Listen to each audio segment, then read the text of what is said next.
Hello बच्चों, let's read the question. The question says a force F power P is equals to constant is applied on a block A of mass M as shown in the figure. यानी यहाँ पे जो force लग रहा है उसके द्वारा जो पावर प्रोड्यूस हो रहा है वो क्या हो रहा है, कांस्टेंट है.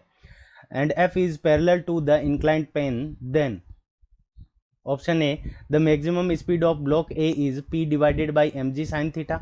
Option B, the maximum speed of block A is P divided by mg cos theta.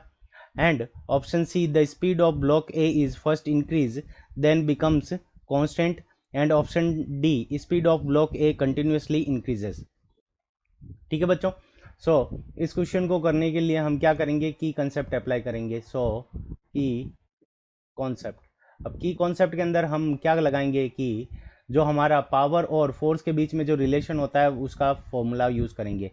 So P is equals to हमारा क्या होता है, F vector dot V vector. अब देखो जिस डायरेक्शन में F है उसी डायरेक्शन में इसका क्या होगा, V होगा.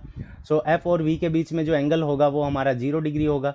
तो यहाँ से हम क्या लिख सकते हैं, P is equals to F V cos 0 degree. और कोस 0 डिग्री की वैल्यू हमारे पास में क्या होती है, 1 होती है. तो P इज इक्वल्स टू हमारा क्या होगा, एफ वी. ठीक है बच्चों, P इज इक्वल्स टू हमारे पास में क्या हो जाएगा, एफ वी. अब देखो क्या होगा कि इस फोर्स के द्वारा जो पावर प्रोड्यूस हो रहा है वो कांस्टेंट है. तो यहाँ से हम क्या लिख सकते हैं कि जब P कांस्टेंट है तो F is equals to 1/v हो जाएगा.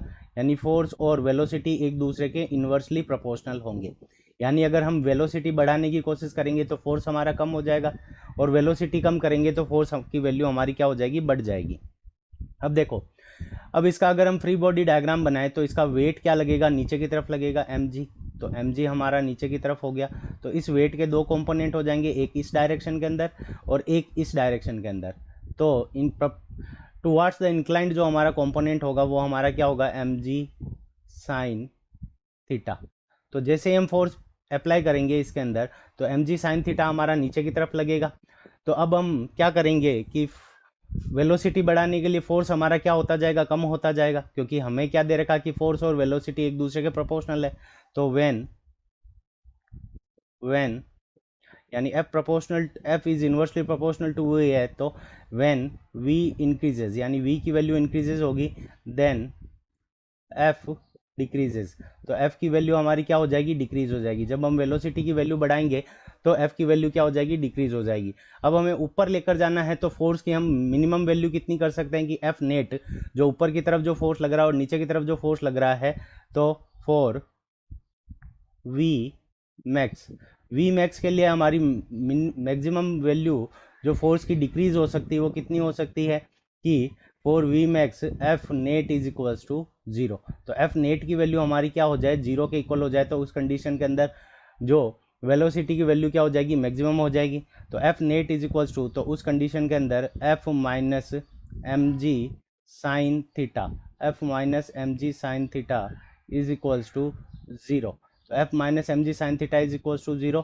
तो यहाँ से हमारे पास में जो एफ की वैल्यू आ जाएगी वो किसके इक्वल आ जाएगी, F is equals to M G sine theta. तो यहाँ पे अगर हम वैल्यू पुट करें तो यहाँ पे V max is equals to हमारे पास में क्या आ जाएगा, V max is equals to P divided by F की वैल्यू हमारे पास में कितनी है, एम जी साइन थीटा. तो यहाँ पे मैक्सिमम वैल्यू क्या कितनी हो सकती है वेलोसिटी की, तो p divided by M G sine theta. ये हमारा क्या हो जाएगा, करेक्ट आंसर हो जाएगा. अब देखो जैसे जैसे हम वेलोसिटी की वैल्यू बढ़ाते जाएंगे, ठीक है, तो फोर्स बढ़ेगा. ठीक है, तो पहले पहले वेलोसिटी की वैल्यू क्या होगी, इंक्रीज होगी, और बाद में जब F net is equals to 0 हो जाएगा तो उस कंडीशन के अंदर वेलोसिटी की वैल्यू क्या हो जाएगी, हमारी कांस्टेंट हो जाएगी. So velocity will we will we will increase we will increase first we will increase first then become then becomes constant. तो v की वैल्यू हमारे पहले क्या होगी, इंक्रीज होगी, और फिर उस जब हमारा f नेट यानी f is equals to M G sine theta के इक्वल हो जाएगा तो उस कंडीशन के अंदर जो वेलोसिटी की वैल्यू क्या हो जाएगी, वी मैक्स पहुंच जाएगी, और उस कंडीशन के अंदर वेलोसिटी की वैल्यू क्या हो जाएगी, हमारी कांस्टेंट हो जाएगी। अब हम ऑप्शंस की तरफ चलते हैं। The maximum speed of the block A is equal to P divided by M G sine theta, so option A हमारा करेक्ट हो जाएगा। The maximum speed of block A is equal to P divided by M G cos theta, तो ये हमारा incorrect है।